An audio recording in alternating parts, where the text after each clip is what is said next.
katika nukta ambayo umeizungumza ya mabadiliko ya baadhi ya wanaume, wakati mwingine haya mabadiliko Fatma yanasababishwa na wanawake wenyewe. Unajua kila mwanadamu anapenda kufanywa mazuri. Ni kweli. Na ukifanywa mazuri na mtu utampenda. Mtu akufanyia maudhi kama hutomchukia lakini hutomfurahia. Wanawake wengi baada ya umezao kuoa, yeye mwenyewe kuna vitu anaanza kupunguza. Kwa mfano, Tanga tunaita kusinga. Huku sisi ndio lugha inatumika pia hiyo. Ehe. Kama alikuwa anakufanyia hivyo, siku ukitaka kumwambia nenda kafanywe sume au anakata ile. Kama pengine akitaka utaka unyoshe kanzu yako. Wewe wewe ukanyoshewe huko. Kama una chakula kizuri unataka kupikiwa, bana mke wangu nimemisi chakula fulani, kapikiwa huko. Yeye mwenyewe anaanza kukufukuza, anakushakizia kule. Kwa hiyo huko kusinga utafuzingwa kule. Zile kanzu zitapigwa kusanyishwa kule. Kwa kila kitu kizuri kinafanywa kule. Sasa mwanaume huwa mwenyewe unafurahi kufanywa vile vitu, huyo afanyi. Kwa hiyo ndio kufanywa kule. Uone kama wakati mwingine wanawake kutokupokea hili inasababisha pia wanaume kubadilika. Tatizo kwanza linaanzia kwenye ameliletaje. Amelileta katika kipindi gani? Mwanamke kulipokea jambo, mwanaume unatakiwa uwe makini sana katika kulifikisha. Mkeo mjamzito, heavily pregnant. Mwanamke mjamzito naturally ni emotional. Alafu katika kipindi hicho wewe ndio unamwambia unataka kuoa. Unategemea mapokezi yake yatakuwaje.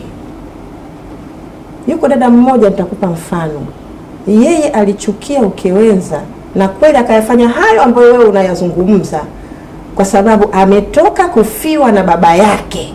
Mume anamwambia anaenda kuoa kesho. Na huyu binti kwa baba yake alikuwa ni binti wa pekee. Wakati mwingine mnatakiwa mwe makini kuwajua position za wanawake mliowaoa kwao. Baba yake alikuwa kipenzi kweli kweli na alikufa ghafla. Hajamuuguza, hajafanyaje. Ghafla tu kapata heart attack, ameondoka. Anatoka tu katika msiba wa baba yake, anarudi nyumbani. Mume ndo anamwambia mimi kesho naenda kuoa. Kasha posa, kasha toa mahari, kasha panga kila kitu bila kumwambia chochote mkewe. To me ni afadhali angeoa kwanza kama ilikuwa haiwezekani kuahirishika. Alafu akatafuta hikma ya kuja kumwambia akiwa tayari ameshaoa, na wala asimwambie kwamba tayari nimeshaoa. Na alipaswa amwambie huyo anayekuja akubali katika kipindi hiki cha awali kupoteza sehemu ya nini? Ya haki zake, mpaka huyu huku akae sawa. Sahihi. Kwa hiyo the way ambavyo mwanamume unalileta hili jambo, umeliletaje? Mapokezi wakati mwingine yanatokana na namna ambavyo jambo limefikishwa. Kabla jambo hujalifikisha ushaanza kumsimanga, alafu ndo unalileta. Analipokeaje katika mazingira hayo? Kwa saa nyingine, let's say mwanamume anataka kuongeza mke, anapaswa kuwa makini zaidi na huyu mke aliye naye, ili huyu asichukulie kwamba huyu anayekuja anakuja kwake kama ni adhabu. Kukoseana, kutokuelewana katika maisha ya ndoa ni kitu cha kawaida, lakini katika kipindi kama hicho sio wakati sahihi wa kumtangazia ndoa nyingine. Ataona wewe unamletea mbadala, humletei mwenza. Na ikija hisia ya kuletewa mbadala, lazima utaambiwa kafanyiwe na huyo, si mbadala wangu. Ushaona eh? Kwa sababu yule akimuona yule mwenzake amekuja kama mbadala wake, sasa mimi nina haja gani tena ya kuendelea kukufanyia yale wakati unamleta ukinionyesha kama mimi is nothing. Kwa namna ambavyo mwanamume atalileta lina mchango mkubwa sana kwenye mapokezi. Lakini wakati mwingine mwanamume anaweza kaleta vizuri tu, lakini mwanamke mwenyewe nafsi yake haijawa tayari kupokea.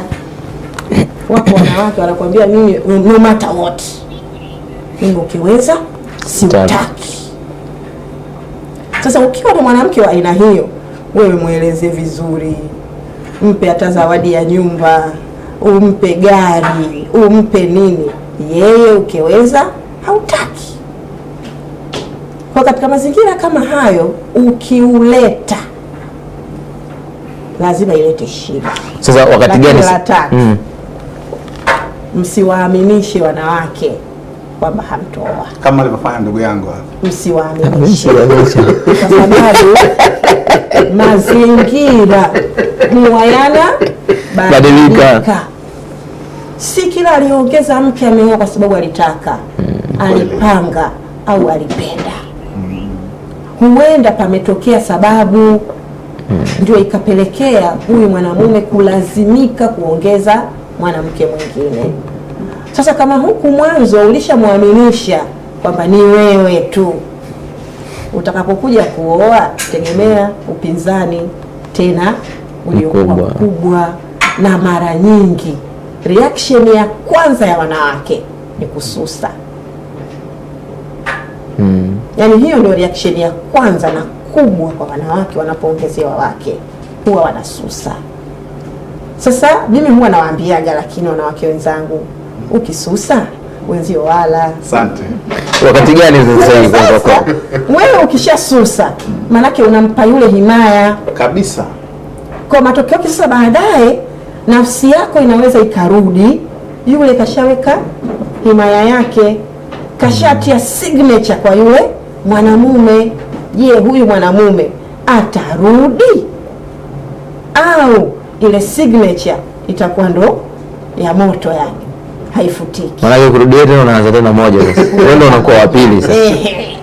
Wakati wewe ulitakiwa ubakie kwenye nafasi yako, huyu anayekuja na yatengeneze ya kwake. Kwa mume mwenyewe sasa ndo ajione kwamba huku kuko safi na huku kuko safi. Ni rahisi hiyo? Ni rahisi tu. Kivipi? Ni kuamua. Yule ni mume wako, ameongeza tu mke mwingine. Kuongeza mke mwingine hakujaichukua nafasi yangu, atabaki kuwa ni mume wangu. Sasa kama wewe utabakia ulivyo, mwanamume ndo anaipata shida, sababu atakuwa sasa atavutwa sehemu mbili.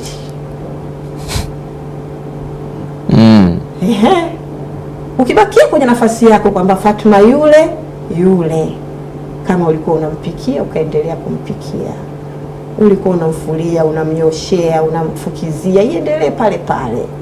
Kama ulikuwa ni msaada kwake katika baadhi ya mambo kwenye familia, usiache kwa sababu mume ameongeza mke. Unatengeneza gap baina yenu, na hiyo ndio mistake ambayo wanawake wengi wanaifanya. Kishki TV, nuru ya dini yako.